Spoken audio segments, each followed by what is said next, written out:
ഇതൊരു ടോട്ടൽ ഡ്രാമയാണ്. ഒരു കൺവെൻഷണൽ രീതിയിൽ പോകുന്ന പടമല്ല ഒന്നും തന്നെ. നിങ്ങളൊരു ഡ്രാമ കാണാൻ പോകുന്നത്, തിയേറ്റർ കാണാൻ പോകുന്ന രീതിയിൽ പോയി ഇടയ്ക്ക് നിങ്ങൾക്ക് ഒരു മടുപ്പ് വരുന്ന രീതിയിൽ തോന്നുമായിരിക്കാം. പക്ഷേ കംപ്ലീറ്റ്ലി നിങ്ങൾ ആ സിനിമയിലേക്ക് നിങ്ങൾ കംപ്ലീറ്റ്ലി ഇൻവോൾവ് ആണ്. നിങ്ങൾ എന്താണോ വരുന്നത് അത് കംപ്ലീറ്റ്ലി ഏറ്റെടുക്കാനുള്ള ഒരു മനസ്സോടുകൂടിയാണ് നിങ്ങൾ എല്ലാവരെയും സിനിമ കാണുന്നത്. ബ്യൂട്ടിഫുൾ സിനിമയാണ്. ഇറങ്ങുന്ന സമയത്ത് you will have goose bumps guaranteed ആണ്.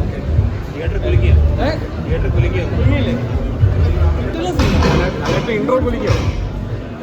അത് പറഞ്ഞ് നിങ്ങളിപ്പോൾ ഇത് കാണുന്ന ആൾക്കാർക്ക് ഒരു കാര്യം എല്ലാവരും കാണണം. എല്ലാവരും ബ്യൂട്ടിഫുൾ ഗ്രേറ്റ് സിനിമ. ഭയങ്കര ഡിഫറെൻറ്റ് ഫീലാണ്. വിചാരിക്കുന്ന പോലെ ഒന്നും പോയി കാണാൻ പറ്റില്ല. ഒരു ജേണിയാണ്. സംഭവം അടിപൊളിയാണ്. LJP പടമാണോ? അല്ല, ഒരു LJP പടം, ഒരു എക്സ്ക്ലൂസീവ് LJP പടം. അടിപൊളിയാണ്. Very good movie. എല്ലാവരും കണ്ടിരിക്കേണ്ട ഒരു പടം. Very good. അങ്ങനെയല്ലേ ലിജോ ജോസിന്റെ ഒരു മാസ്മേരിക്കുന്ന സിനിമ കാണാനുണ്ടോ? അങ്ങനെ ചോദിച്ചാൽ എനിക്കറിയില്ല. പക്ഷേ സൂപ്പർ മൂവി. ഒരു മാസ് പടമെന്ന് പറയത്തില്ല, പക്ഷേ നന്നായിട്ട് ചെയ്തിട്ടുണ്ട്. Very good. എല്ലാവരും കണ്ടിരിക്കേണ്ട ഒരു പടം. ജോസ് പല്ലിശ്ശേരിയുടെ ഒരുപാട് ഫിലിംസ് കണ്ടിട്ടുള്ളതാണ്. അപ്പോൾ അദ്ദേഹത്തിൻ്റെ ഒരു ക്രാഫ്റ്റ് മാൻഷിപ്പ് എന്തായാലും വളരെ നല്ല രീതിയിൽ കിട്ടിയിട്ടുണ്ട്.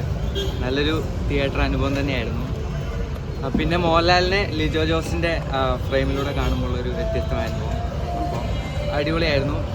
പക്ഷേ ബെസ്റ്റ് ഓഫ് ലിജോ ജോസ് എന്ന് വെച്ച് കഴിഞ്ഞാൽ എനിക്ക് എന്താ പറയുക, അങ്ങനെ പറയാൻ പറ്റില്ല. പക്ഷേ വ്യത്യസ്തമായ അനുഭവം. കാരണം അദ്ദേഹം വളരെ വ്യത്യസ്തമായ പടങ്ങൾ ഒരുപാട് ചെയ്തിട്ടുള്ള, ഇപ്പോൾ ഇതുവരെ നോക്കിക്കഴിഞ്ഞാൽ അദ്ദേഹം ചെയ്തിട്ടുള്ള പടങ്ങളെല്ലാം വളരെ വ്യത്യസ്തമായിരുന്നു.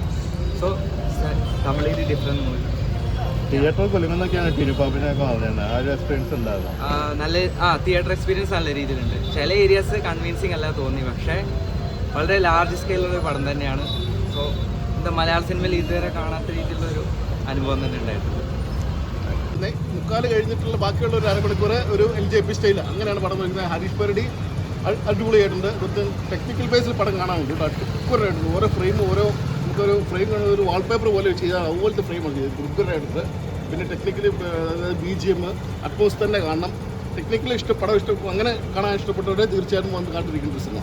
ഓക്കെ, LJP ഒരു ഫാൻറ്റസി മൂവി. LJP ചെയ്യാത്തൊരു നല്ലൊരു ബഡ്ജറ്റ് പടമാണ്. പക്ഷെ നമ്മൾ പ്രതീക്ഷിച്ച ഒരു എക്സ്പെക്ടേഷൻ ഫിലിമിന് കിട്ടിയില്ല. ലാലേട്ടൻ്റെ ഒരു സൂപ്പർ ഹീറോ എന്ന രീതിക്കുള്ള ഒരു അമാനുഷികമായിട്ടുള്ളൊരു കഥാപാത്രമാണ് ലാലേട്ടൻ്റെ ഈ പടത്തിൽ. കാണുമ്പോൾ നമുക്ക് ഇഷ്ടപ്പെടും. ലാലേട്ടൻ്റെ ക്യാരക്ടർ നമുക്ക് ഇഷ്ടപ്പെടുന്ന രസമാണ്. പക്ഷേ പടത്തിന് നല്ലൊരു ഒരു സ്റ്റോറി പാത്തൊന്നും പടത്തിൽ കിട്ടിയില്ല. അത് ലാഗ് അടിക്കുന്നുണ്ട് പടത്തിൽ. അത്യാവശ്യം നല്ല രീതിയിലുള്ള ലാഗ് കാര്യങ്ങൾ വരുന്നുണ്ട്. പിന്നെ കഥാപാത്രങ്ങൾ സഹനടന്മാരായിട്ട് അഭിനയിച്ച എല്ലാവരും നല്ല അഭിനയം തന്നെയാണ്. ഒരു സെക്കൻഡ് പാർട്ട് ചാൻസസ് ഇട്ടുണ്ട് പടത്തിൽ. അത് മാത്രമേ ഉള്ളൂ. ഇനിയിപ്പോൾ നമുക്കൊരു നെക്സ്റ്റ് ഫിലിമിലൂടെ നല്ല രീതിക്ക് ആവുന്നൊരു പ്രതീക്ഷയാണ്. ഒരു പ്രതീക്ഷ ഒരു മലയംകൊട്ട് വാലിങ്ങനെ നമുക്ക് പടത്തിൽ കാണാൻ പറ്റിയില്ല. നല്ല ലാഗും കാര്യങ്ങളുള്ളതുകൊണ്ട് ഒരു സ്മൂത്ത് കിട്ടിയില്ല. എല്ലാം ഒരുപാട് ഒരു സുഖം കിട്ടാത്ത പോലെ നമ്മൾ എക്സ്പെക്ട് ചെയ്ത അത്ര നല്ലൊരു ഔട്ട്പുട്ട് നമുക്ക് ആ പടത്തിലൂടെ കിട്ടിയില്ല. LJPയുടെ എനിക്ക് തോന്നുന്നത് എന്തോ LJP ചിന്തിക്കുന്നത് ഇനിയിപ്പോൾ ആ രീതിക്കാണോ എന്നറിയില്ല. ആ ഒരു രീതിക്കാണെന്നെങ്കിൽ കറക്റ്റാണ്. പക്ഷെ നമുക്ക് ഓവറോൾ എൻ്റെ അഭിപ്രായത്തിൽ പടം എനിക്ക് ഇഷ്ടമായില്ല. കുഴപ്പമില്ല എന്ന് മാത്രമേ പറയാൻ പറ്റുള്ളൂ. മോഹൻലാലിൻ്റെ കഥാപാത്രമൊക്കെ ഓക്കെ.